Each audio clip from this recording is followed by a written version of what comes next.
Jangan pernah katakan begini, ikut mazhab apa ikut Nabi. Itu artinya belum belajar. Tapi jangan kita cela, itu pernyataan aneh. Karena kalau orang ngaji fikih nggak mungkin berkata demikian. Karena mazhab itu bukan kelompok, mazhab itu yang merangkum, mendokumentasikan berbagai pengetahuan yang bersumber dari Nabi. Cenderung pada sesuatu bahasa Arabnya madzhaba ilaihi. Karena kepanjangan disingkat mazhab. Maka di sini kita kenal pilihannya Imam Syafi'i, mazhab asy-Syafi'i. Pilihannya Imam Ahmad, mazhab Hambali. Pilihan Imam Abu Hanifah, mazhab Hanafi. Pilihan Imam Malik, mazhab. Nah, mazhab itu bukan kelompok-kelompok. Dan semua kita itu kalau ngaji sekarang, itu sanadnya akan tersambung ke mazhab tadi. Kenapa? Karena Nabi itu singkatnya gini, Nabi ngajar ada sahabat. Sepeninggal Nabi, sahabat ngajar. Semua diajarkan. Itu zaman Nabi, zaman sahabat, zaman tabi'in, mereka punya kekuatan untuk mengingat.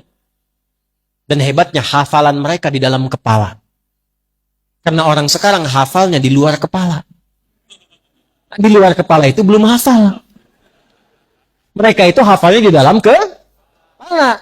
Nah, bertambahnya masa, berubah eranya, berkurang ingatannya. Karena orang dulu tuh maksiatnya sedikit.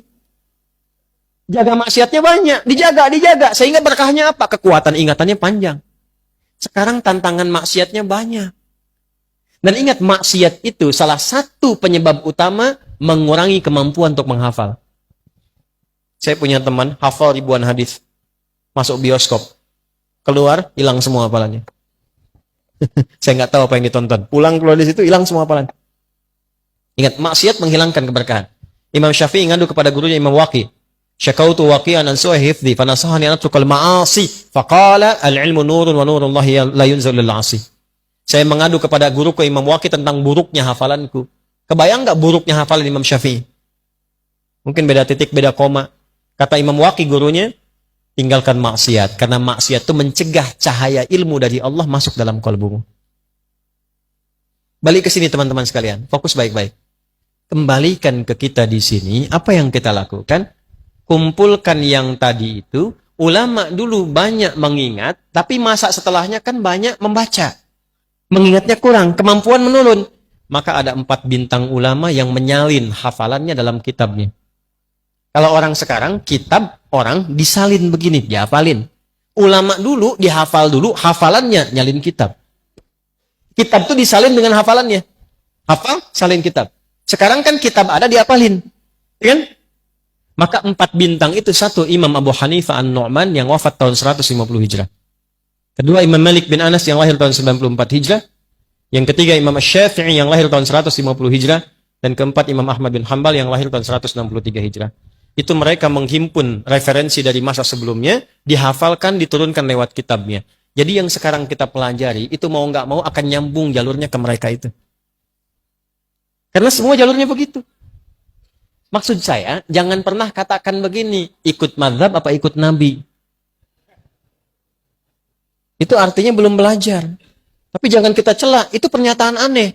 Karena kalau orang ngaji fikih, nggak mungkin berkata demikian. Karena mazhab itu bukan kelompok, mazhab itu yang merangkum, mendokumentasikan berbagai pengetahuan yang bersumber dari Nabi. Kita nggak mungkin kita dapatkan langsung akses ke Nabi. Siapa yang sekarang pernah ketemu Nabi? Saya pulang. Nih, Anda belajar salat dari mana?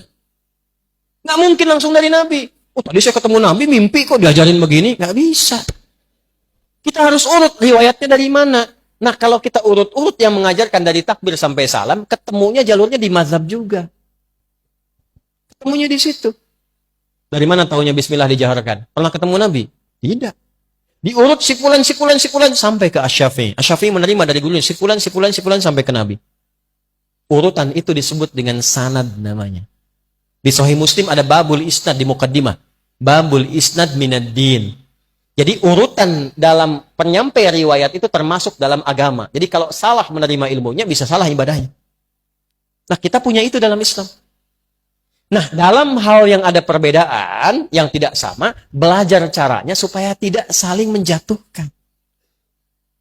Tidak saling mencela dan merasa benar sendiri. Padahal mungkin orang lain punya alasan yang berbeda dengan kita, cuma sumbernya kembali ke Nabi. Ya,